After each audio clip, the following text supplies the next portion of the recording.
자, 오늘은 2025년도 7월 4일 트럼프 대통령이 서명한 BBB 법안, 우리가 그거를 One Big Beautiful Act라고 얘기를 하는데,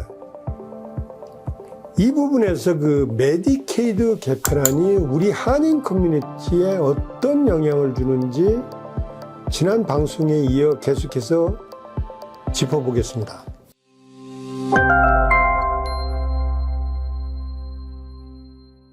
먼저 메디케어를 설명하기 전에 여러분이 궁금해하는 메디케어와 메디케이드, 일부 주에서는 메디케이드를 메디칼이라고도 얘기합니다. 설명을 드리고자 합니다.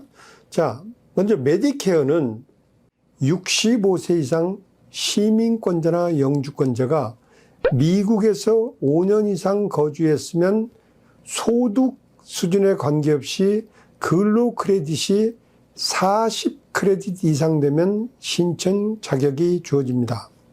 반면 메디케이드는 연방정부 지원 아래 주 정부를 통해 관리되는 저소득층을 위한 건강보험 제도입니다.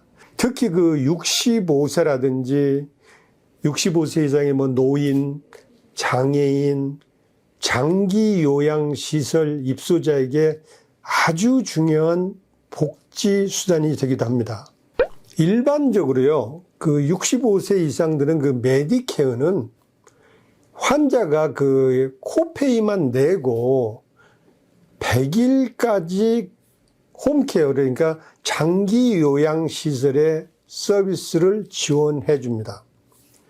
만약에 장기 요양시설의 서비스 사용이 100일이 이제 넘었다고 우리가 가정을 합시다. 그러면은 100일이 넘으면은 메디케어는 100일만 그 서비스를 제공해 주기 때문에 개인의 그 롱텀 케어로 커버를 해야 되는데, 만약에 개인의 롱텀 케어가 없었을 경우에는 여기서 필요한 게 바로 메디케이드, 메디칼입니다.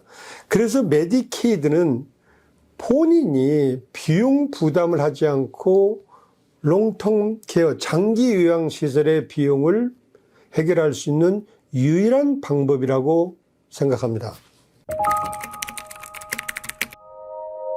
트럼프 BBB 법안이 이번에 그 복지 예산에 대해서 많이 삭감을 했잖아요. 근데 여기에 보면은 일단 그 메디케어 심사 기준이 강화가 됐는데, 전에 비해서 그 소득 기준 강화를 이번에는 좀 높아졌습니다. 그래서 소득 증빙이 필요로 하는데, 전에는 2,000불이 은행에 있어도 메디케이드를 드는데 별 문제가 없었는데, 지금은 1,000불이 넘었으면은 메디케이드에 탈락할 수가 있어요. 그 다음에 두 번째는 자산 테스트의 복원이라는데, 현재까지 캘리포니아주는 그 자산 테스트 복원은 아직 지금 준비 중인데, 그 일부 주에서 그 폐지됐던 자산 심사가 다시 지금 부활하고 있습니다. 예를 들어 한국에 부동산이 있거나 미국 내 임대 소득이 있으면 메디케이드 자격 제한 가능성이 커졌다고 볼 수 있습니다. 그 다음에 장기 요양 혜택 축소, 그 장기 요양 비용 지원 요건 강화 및 본인에 대한 그 부담금 인상으로 사실상 그 장기 요양원 이용이 어려워질 수 있습니다. 가장 큰 타격은 그 시니어층이라고 볼 수 있어요. 근데 은퇴한 노인 중에 영주권자인데 시민권이 없는 경우에 그 메디케이드 자격이 까다로워져 진료 중단이라든지 또한 개인의 부담 증가 가능성이 커졌다고 볼 수 있는데요. 그래서 요즘 많은 한인들이, 특히 그 시니어 분들이 그 시민권을 취득하려고 노력 중인데, 요즘 그 미디어에도 많이 나왔지만 시민권을 지금 에세이식으로 지금 바꾸려고 노력 지금 미국 정부에서 지금 이거를 지금 시행 중이거든요. 그 에세이라고. 그래서 요즘에 좀 우스갯소리로 그 시민권 그 취득하는 게 그 칼바람이 불 정도로 시민권 따기가 어렵다고 지금 이야기를 하고 있습니다. 메디케이드 플래닝을 관장합니다. 가족 간의 그 자산 이전 계획이 있으면요, 그 5년 그 룩백 기간이라는 게 있어요. 그 메디케어에.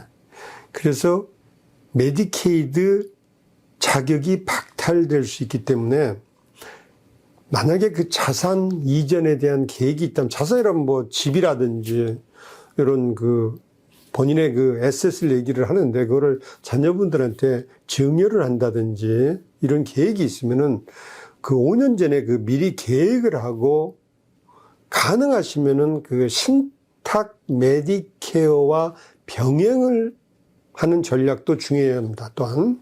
그래서 메디케어는요, 65세 이상 되는 게 우리가 메디케어라고 그러는데, 메디케어는 기본 진료비는 보장을 해줘요. 근데 장기 요양은 거의 보장하지 않습니다. 그 너싱홈 메디케어를 신청할 때 사회복지국은 지난 5년 동안의 재정 기록을 요구하고 모든 거래 내용을 검토할 것입니다. 만약 재산이 옮긴 내역이 있을 경우 메디케이드 혜택을 받을 자격이 없어져요. 재산이 5년 전에 만약에 재산을 옮겼으면은 그 룩백 기간에 저축이 돼가지고, 그래서 혹시라도 만약에 그런 혜택을 받았으면은 그동안 치료 비용을 다 환불해달라고 그 사회복지국에서는 요구할 수가 있습니다. 그래서 따로 그 보조보험 선택이나 그 민간 기업에서 운영하는 롱텀 케어 플랜을 검토하는 것도 하나의 방법이라고 생각합니다.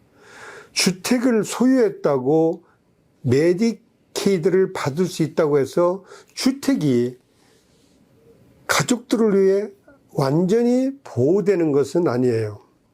메디케이드는 장기 치료에 쓴 비용을 메디케이드 수혜자가 사망을 했을 경우 죽은 메디케이드 수혜자의 재산으로부터 회수되기 때문에 평생 모은 전 재산을 다 잃어버릴 수도 있습니다.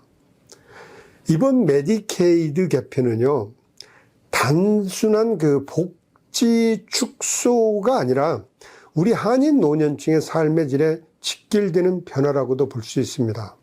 그래서 부모님의 의료복지, 자신의 은퇴기에 이제는 미리 계획하는 것이 아주 중요합니다. 세금 문제로 고민하고 계십니까? 27만 7천 불을 21로 탕감, 46만 불을 제로로 탕감. 케빈리 국세청 공인 세무감사 전문가가 세무감사를 해결합니다.